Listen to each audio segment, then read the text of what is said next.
we continue to see some positions from the book Strategic Chess Exercises, and here there is position number or exercise number 5.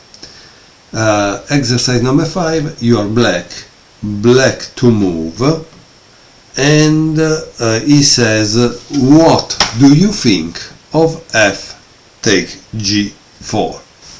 Okay, you need practically, and this is maybe the most important thing, is to calculate what your opponent would do if you play f takes g4.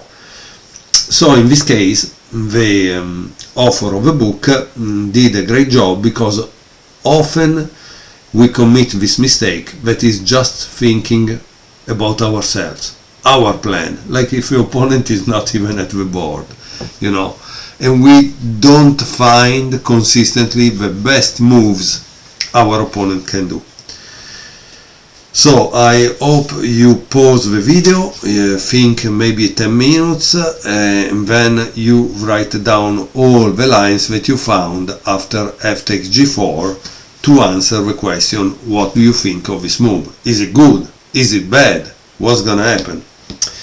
So let me go to that page. It was page 32, because this is exercise 5.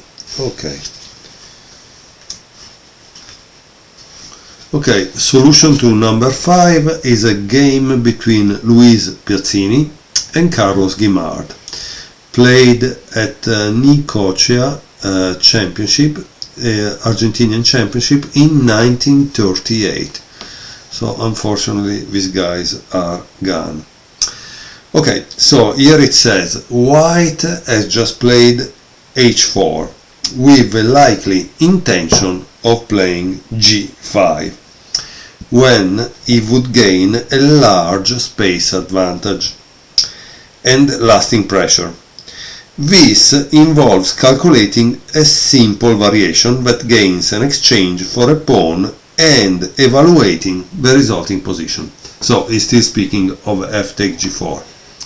Is f take g4 good or not? Now it's your turn to answer, okay? So it seems f takes g4 is good. Why?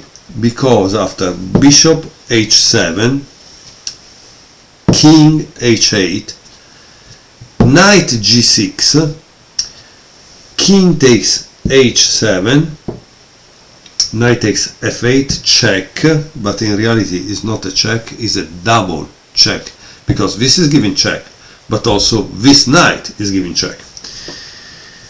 So what does black do? King g8, and of course now there is knight takes e6, queen takes e6, and here the author writes, white has an exposed king. His rooks lack prospects, and he has weak pawns on e3 and h4 or elsewhere, because also this is not really powerful, right? In case of modification of the structure. Okay, the black knight has excellent squares on e4 and f5, and the g4 pawn is annoying. Without calculating anything, we can see that white cannot be better, and is probably much worse. Thus, to have played h4 in a superior position was a big strategic mistake. So now, how did the game continued? The game continued with f5. Here there is a long set of variations that the author shows us to explain other moves. Queen f6, king g3, h5, rook f4, rook e8, and obviously now the threat is a check on e4, but immediately it wouldn't be good, right? So what does white play here? White made kind of interesting move, e4. What would you play now if you were black? Now the simplest move is queen takes d4, and after e takes d5 there is a very good move for black, which is queen g1 check.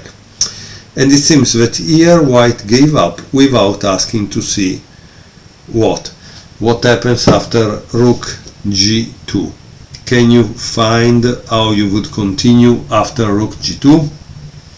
Well, obviously it's rook e3, and after white plays this, the game is over thanks to a checkmate.